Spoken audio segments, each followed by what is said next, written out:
जो अग्निपथ योजना सरकार लाई है, कहाँ कमी आपको दिख रहा है इसमें? कि 6 मंथ उसे ट्रेनिंग करने के बाद हमारे वो बच्चे डिफेंस सेक्टर में मैच्योर हो जाएंगे। 4 साल ड्यूटी करने के बाद उस बच्चा के अगर सिलेक्शन नहीं होता है, उस कंडीशन में उस परिवार का और उस बच्चा का क्या स्थिति होगा? सरकार तो कह रही है कि जो अर्धसैनिक बल हैं उसमें उनको वेटेज मिलेगा, प्राथमिकता मिलेगी। 1000 रुपया पाने के लिए हमारे यहाँ के जो गरीब है, हमारे यहाँ के जो बेरोजगार है, उसकी चप्पल घिस जाती है। लगभग 2000 की चप्पल लग जाता है बैंक तक जाने में। 4 साल मान लीजिए वो कर लेगा, फिर उसके बाद वो क्या करेगा आके? तो नौकरी जो भी सरकार दे रही है, कम से कम उसकी कार्य अवधि को 15 वर्ष कर दे, तब बेनिफिट होंगी, नहीं तो 4 वर्ष के लिए लोग आंदोलन करेंगे।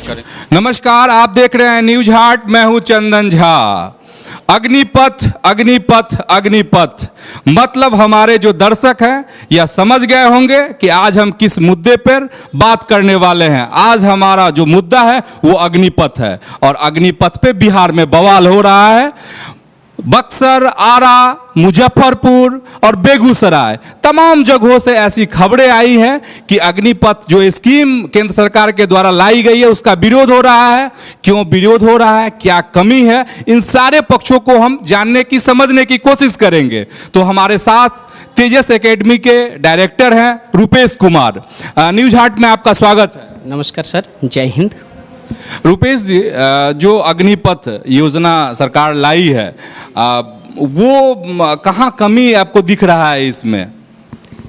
सर, ये जो केंद्र सरकार का जो स्कीम है, जो अग्निपथ है, और इसमें जो है कि कमी की अगर बात करें उससे पहले उसके जो है कि कुछ तथ्य हैं, उस तथ्य पर कुछ ध्यान दे देनी चाहिए कि सरकार ने अगर लाई है तो बहुत सारे उसको रिसर्च कर लाई होगी और बहुत सारे सोच समझ कर लाई होगी, क्योंकि तीनों सेनाओं की बात है।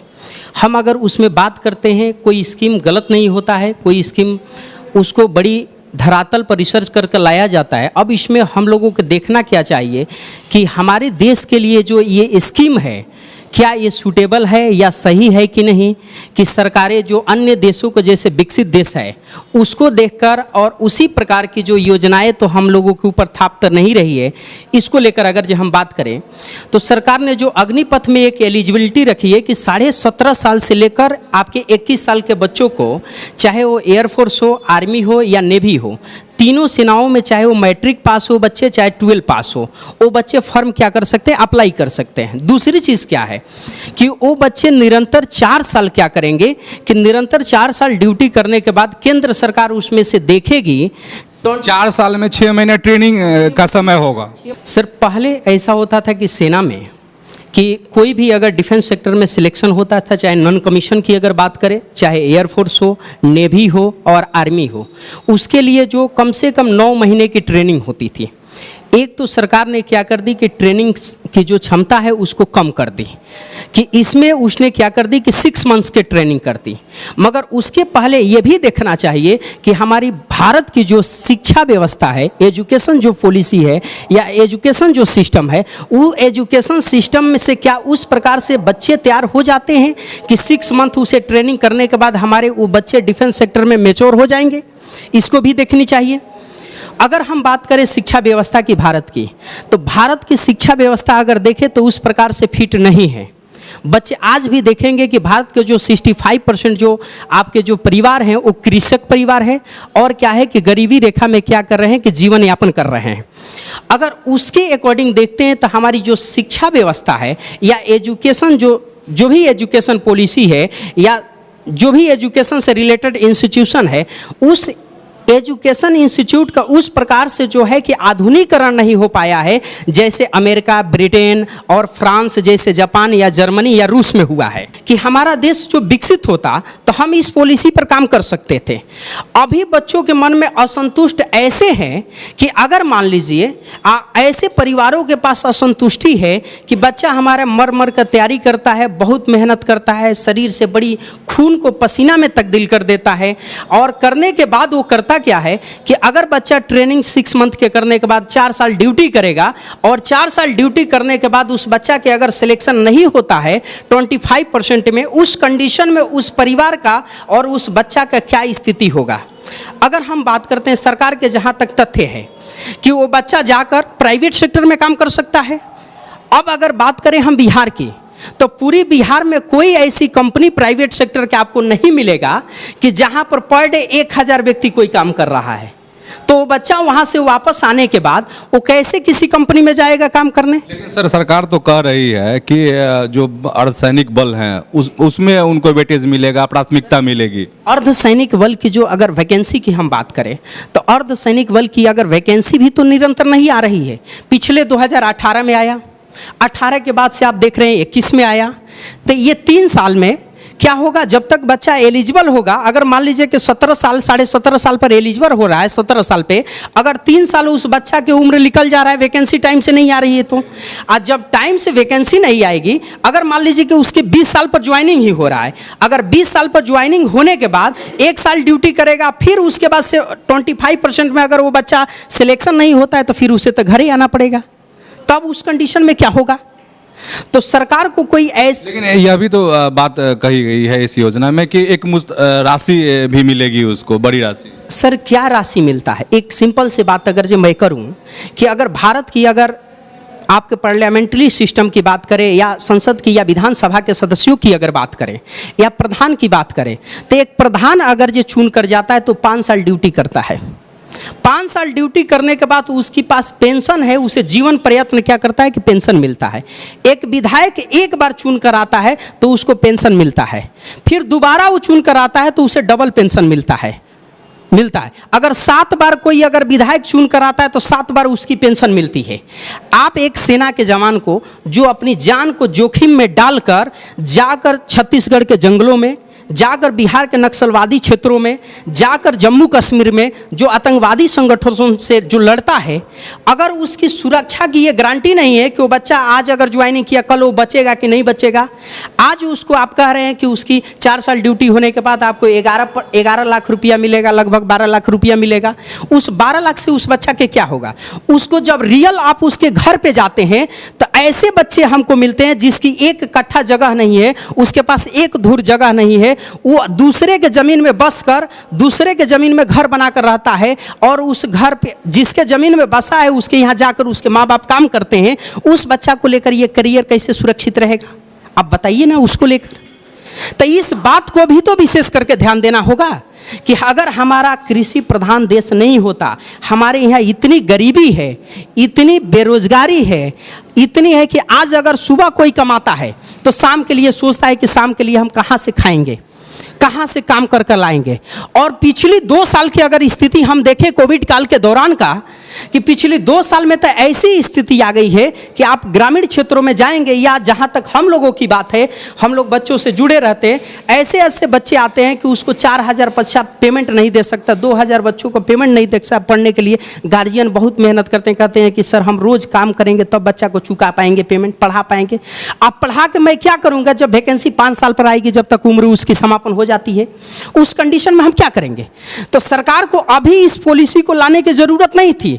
अभी सरकार, भारत की अर्थव्यवस्था बेहतर हो जानी चाहिए थी। दूसरी चीज, क्योंकि कोविड से हम अभी निकल रहे हैं, हो सकता है कि 2022 के लास्ट में ही कोविड आ जाए, हो सकता है कि 23 में ही आ जाए। उस कंडीशन में इस स्कीम क्या करेगी? ये जहां तक सत्य है कि ज़्यादा से ज़्यादा बच्चों को हम इसमें शामिल करेंगे, मगर इसका पीछे के एक और भी सत्य है कि कहीं ऐसा तो नहीं सरकार कि उद्योगपतियों की ये सपोर्ट करने के लिए कि स्किल सरकार डेवलप करेगी 4 साल पूरा अच्छा से बच्चों को, और उस बच्चों को ले जाकर कंपनी में झोंक देगी, उस बच्चों को कंपनी में झोंक देगी। कहीं ऐसा तो नहीं कि सरकार ये तो नहीं चाह रही है कि अपने कुछ मित्र जो उद्योगपति है, चाहे अडानी हो, चाहे अंबानी हो, चाहे कोई भी रिलेटेड हो, कि उसको क्या होगा कि एक स्किल, एक गुणवत्तापूर्ण क्या होगा कि उसे मैन पावर मिले, एक अनुशासित और एक मैन पावर जो मिलेगा कि उसके आने वाले समय में उसके कंपनी के लिए रक्षा करेंगे, उसके कंपनी में खटेंगे। ऐसा तो नहीं। इस चीज़ों को भी सरकार को देखनी चाहिए, सरकार को एक कम से कम करनी। लेकिन रूपेश सर, एक बात है, यह भी तो है जिस तरीके से वैश्विक परिस्थितियों में बदलाव हो रहा है, और भारत के जो युवा है वो उन परिस्थितियों के लिए तैयार हो, यह भी तो सरकार के मन में हो सकता है, दिमाग में यह बात भी रही हो जिन्होंने इस योजना को तैयार की हो। सर यही तो कमी है, योजनाएं जब तैयार होती है एक 5 स्टार होटल में तैयार होती है, उसको ज़मीनी स्तर पर जाकर देखना चाहिए हमारा जो भारत बसता है रियल गांव में बसता है। उस गांव में रिसर्च कर कर देखनी चाहिए कि उस गांव में क्या पॉलिसी, गांव के लोगों की क्या विचार है इस योजना के तहत। सरकार ने ऐसी कर रही है कि वैश्विक परिस्थिति क्या है, वैश्विक परिस्थिति इस पर भी तो डिपेंड करता है कि आपके बताइए कि दुनिया की, वर्ल्ड की अगर टॉप 200 अगर यूनिवर्सिटियों की बात करें तो भारत की एक भी यूनिवर्सिटी उसमें शामिल नहीं है। तो कहाँ से हमारी ये एजुकेशन सिस्टम बेहतर है? तो पहले ये ज़रूरत है कि वर्ल्ड की अगर टॉप 100 में तो कम से कम हमारी ये जो यूनिवर्सिटी है वो आ जाए, हमारी जो एजुकेशन सिस्टम है वो आ जाए, हमारी जो हेल्थ व्यवस्था है वो आ जाए। उसके बाद दुनिया के हम ग्लोबल, चाहे ग्लोबल चीज़ों को देखें, ग्लोबल सिस्टम को देखें। अगर बताइए किस काम के कि हमारे गांव में, हमारे गांव के लोग भूखे मर रहा है, हम अमेरिका से तुलना करें।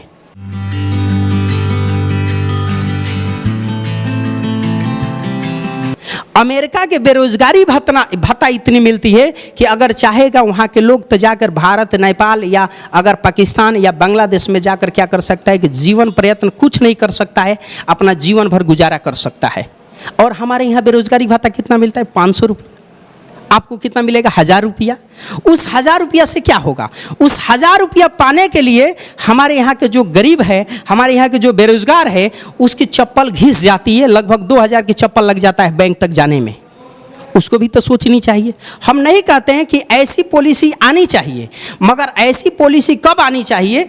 तब आप ही कोविड से आप निकल आते हैं। अभी कोविड का संशय बना हुआ है कि किस प्रकार के आने वाले समय हो सकता है। अच्छा रुपेश सर, ये जो स्कीम है अग्निपथ, तो क्या लगता है अगर इस लूप होल को सरकार अगर ठीक कर ले तो अग्निपथ स्कीम अच्छी साबित हो सकती है? सर, अगर साबित अच्छी हो गई तब तो सरकार के लिए ठीक है, अगर नहीं हुई तो सरकार के अग्निपथ हो जाएगा। यहाँ तक मैं कहना चाहता हूँ कि अगर ये साबित हुआ तो सरकार के लिए तो ठीक है, और नहीं तो सरकार के लिए नहीं, मेरा ये सवाल है कि अगर आपके मन में कोई सुझाव हो जो आप सरकार तक पहुंचाना चाह रहे हो कि अग्निपथ पर सरकार को अग्नि परीक्षा नहीं देनी पड़े, इसके लिए कुछ है क्या मन में आपके पास सुझाव? सर, इसके लिए मन में है भी और सुझाव दिया भी जा सकता है, मगर जब एक डिफेंस की रूल होती है और डिफेंस इंस्टीट्यूट हम लोग चलाते हैं, हम लोग एक डिसिप्लिन के दायरे में रहकर कोई चीज़ें बोलते हैं और सुझाव भी देते हैं। आपने देखा होगा कि अभी भी देखे होंगे आपने कि अभी भी सरकार ने ये स्कीम लाई है, उसके बावजूद भी जितने भी बच्चे आपके जगह जगह जो आंदोलन बिहार में कर रहे हैं, चाहे मुजफ्फरपुर हो, चाहे आरा हो, चाहे बक्सर हो, तो एक लोकतांत्रिक दायरे में रखकर कर रहे हैं और संविधान के अनुसार कर रहे हैं, संविधान के दायरे में रखकर कर रहे हैं। क्योंकि कल हम ही के बदौलत और हमारे इस डिफेंस एस्पिरेंट के बदौलत ये देश क्या है कि सुरक्षित है। दो चीज़ बहुत इंपॉर्टेंट होती है कि भारत के किसान और भारत की जो सेना, जो बहुत ही इंपॉर्टेंट है, सरकार को लानी चाहिए थी थोड़ी सी इसमें बच्चों को कुछ हित को ध्यान में रखकर, उसको आगे के करियर को आपको सुरक्षित रखकर। आप ये देखते होंगे कि कोई भी बच्चा अगर डिफेंस सेक्टर, आर्मी में जाता है, चाहे नेवी में जाता है, चाहे एयरफोर्स में जाता है, वो उद्योगपति के बच्चा नहीं जाता है, कोई एक आईएएस अधिकारी के बच्चा नहीं जाता है, कोई एक इंजीनियर या डॉक्टर के बच्चा नहीं जाता है।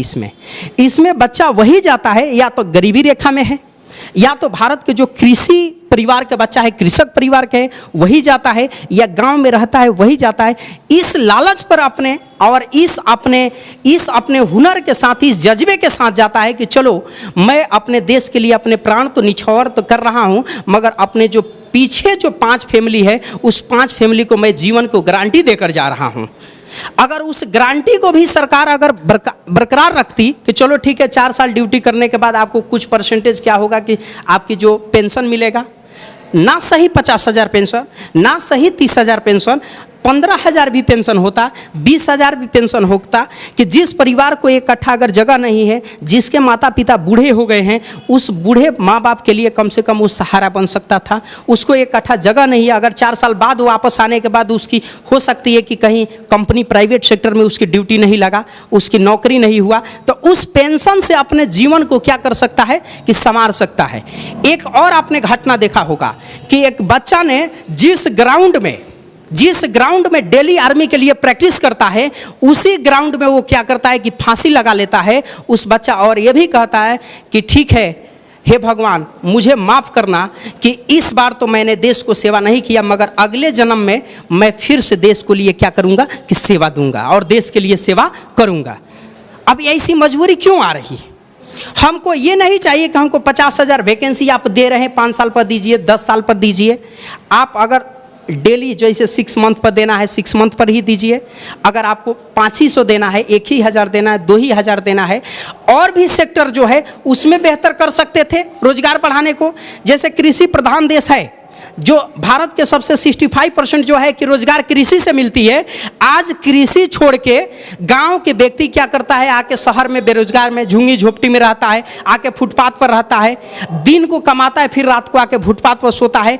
वो तो आज क्या है कि बेरोजगारी क्या, वो दलित से एथी माने एथी में चला गया, दलितरता में चला गया है। तो उसको कैसे संतुलन स्थापित करेंगे, ये चीज़ें तो देखनी चाहिए सरकार को। मेरे तरफ से एक ही सुझाव है कि सरकार जो 4 साल स्कीम के बाद बच्चों को क्या करे, आने वाले समय को लेकर एक आपके क्या कि पेंशन बहाल करे। जिस तरह नेशनल डिफेंस एकेडमी है, जिस तरह सीडीएस है, उस सीडीएस में जैसे होता है, जैसे एमएनएस है, जैसे आपको सीएपीएफ है, उन सभी चीज़ों को भी, और विशेष कर अन्य जैसे सेक्टर है जैसे सीजीएल हो गया, रेलवे हो गया, उसमें इसको वरीयता ज़्यादा से ज़्यादा दे कि बच्चों को मन में संतुष्टि रहे कि हाँ हमारा कैरियर कहीं फंसने वाला नहीं है। 4 साल बाद अगर होता है तो हमें वरीयता प्रथम दिया जाएगा, और नहीं तो पता चला कि सेना में व्यक्ति सेना में ड्यूटी देश के लिए अपना पूरा जज्बा जुनून सब चीज़ होगा, और कहीं अगर किसी कंपनी में जा रहा है तो उसको उसी प्रकार से ट्रीट किया जा रहा है जो हाई स्कूल पास करके जा रहा है। रुपेश सर, जो बच्चे आंदोलन कर रहे हैं अग्निपथ स्कीम के विरोध में, उसको आप क्या मैसेज देना चाहेंगे? क्योंकि जैसे बक्सर से ये खबर आई कि वहाँ पे ट्रेन पे पथराव किया गया, तो अब आप ऐसे बच्चों को, ऐसे परीक्षार्थियों को जो इसकी तैयारी करते हैं डिफेंस में जाने की, उनको आप क्या कहना चाहते हैं? मैं उन बच्चों से यही कहना चाहता हूँ कि आप कहीं पर भी आप आंदोलन करने का आपका मौलिक अधिकार है, और संविधान में दायरे में रहकर आप आंदोलन कर सकते हैं, क्रांति भी कर सकते हैं, मगर कोई भी आंदोलन को सार्वजनिक संपत्ति को आप नुकसान न पहुंचाए। क्योंकि सार्वजनिक कोई भी संपत्ति होती है जो आपके टैक्स से भी उस बना होता है और आपका भी पैसा लगा होता है। एक तो वर्तमान समय में ऐसा है कि कोई नया चीज़ नहीं हो रहा है, और कोई नई चीज़ हुई है उसे आप नुकसान पहुंचा रहे हैं। अगर सरकार से आपको विरोध करना है तो सरकार को आप विरोध करिए, शांतिपूर्वक से किया जा सकता है, आप आंदोलन से कर सकते हैं। हम जापान की तरह अपने बाहों पर ब्लैक पट्टी बांधकर कर सकते हैं, मगर उस परिप्रेक्ष्य में ज़्यादा से ज़्यादा काम करेंगे कि हमारी इकोनॉमी बढ़े, है कि नहीं? चलिए, बहुत बहुत धन्यवाद। अब हम ऐसे कुछ छात्रों से बात करेंगे जो डिफेंस में जाने की जिनकी तमन्ना है, दिन रात वह सपना देखते हैं। तो आइए ऐसे बच्चों से हम बात करें और यह समझने की कोशिश करें कि अग्निपथ स्कीम कैसी है। मेरे साथ अभी अमर हैं और ये डिफेंस में जाने का दिन रात सपना देखते हैं।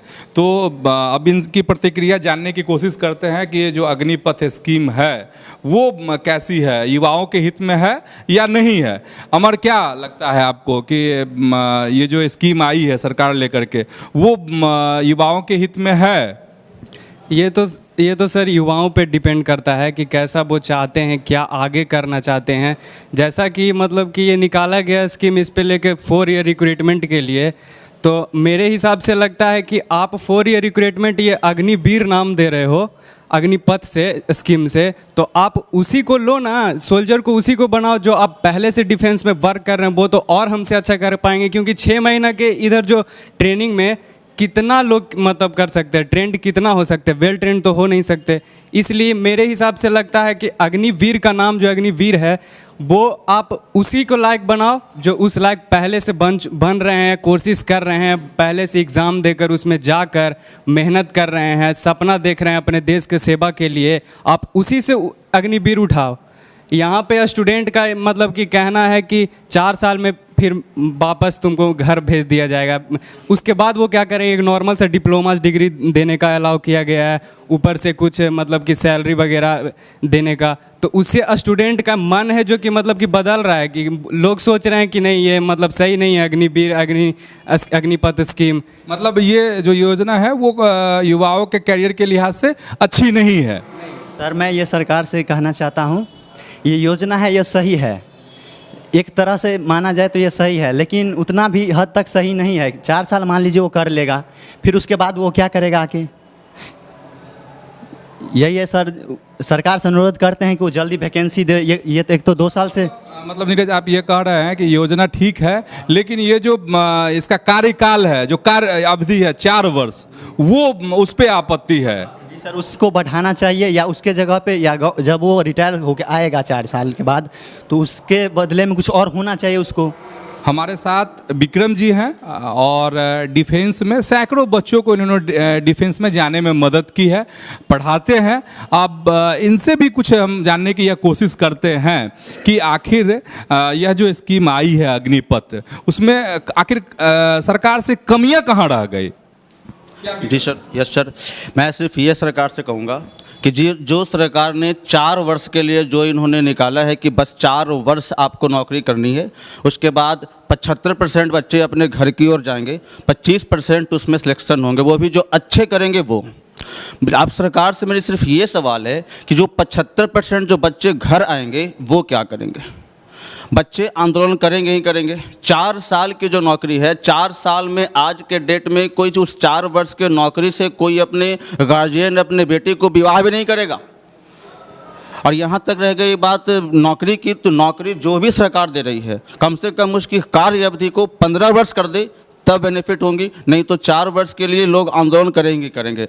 आप जो पिछले बार जब रेलवे की जो वैकेंसी आई थी, जो ग्रुप डी के टाइम में जो आंदोलन जो बच्चे किए थे, उस समय बिहार के जो सुशील कुमार मोदी थे, वो आकर के बच्चों से उन्होंने किया, वो रिक्वेस्ट भी किया था कि जो आंदोलन ना करे। तो मैं सिर्फ ये कहूँगा कि जो सुशील कुमार मोदी पिछले बार जो आकर के वो अपने प्रेस कॉन्फ्रेंस के जरिए जो उन्होंने बोला था कि आंदोलन ना करे बच्चे, तो एक बार मैं उनसे आग्रह करूंगा कि वो भी एक बार फिर से कॉन्फ्रेंस के जरिए अपने बच्चों को संबोधित करें कि आंदोलन करना सही है या गलत है। जी सर। अच्छा, ये जो योजना है ये तो खामी हो गई, तो ये सरकार की यह योजना क्या लगता है उचित है कि नहीं? कुल मिला के क्या मानते हैं आप इसको? नहीं, हमको ये किसी भी अगर सेक्टर से देखा जाए तो हमको ये उचित नहीं लग रहा है, क्योंकि सरकार क्या सोचकर क्या नहीं सोच कर के ये फैसला सुनाई है। आपने देखा होगा कुछ दिन पहले जो सरकार ने, अभी आज ही के न्यूज़पेपर में मैंने पढ़ा था कि 1.5 सालों में 10 लाख की वैकेंसी निकलेंगी, 10 लाख वैकेंसी आ रही हैं। आज से 3-4 साल पहले जब मोदी जी ने उन्होंने बोला था कि 40 लाख युवाओं को रोजगार मिलेंगी। तो ये सरकार केवल ये बोलती है, कुछ करती नहीं है, ये जान लीजिए। ये केवल सरकार बस बोलती है, करती कुछ नहीं है। मैं इसके विरोध करता हूँ। तो ये जो अग्निपथ है वो वाकई में यह जो स्कीम है इसके पक्ष में लोग कम हैं और विपक्ष में ज़्यादा लोग खड़े मुझे दिख रहे हैं, और जो इसकी डिफेंस में जाने की जिनकी इच्छा है, तैयारी कर रहे हैं, वैसे बच्चे भी कह रहे हैं कि इससे कैरियर सुरक्षित नज़र नहीं आ रहा है। तो सरकार को अब इस पे देखना होगा और इन बातों पे गौर करना पड़ेगा कि आखिर अगर यह योजना आई है तो कैसे जो युवा हैं, जो नौकरी की तलाश में है, सेना में अपना कैरियर बनाना चाहते हैं, उनके लिए मुफीद हो। तो जुड़े रहिए हमारे साथ, देखते रहिए न्यूज़ हाट। धन्यवाद, नमस्कार।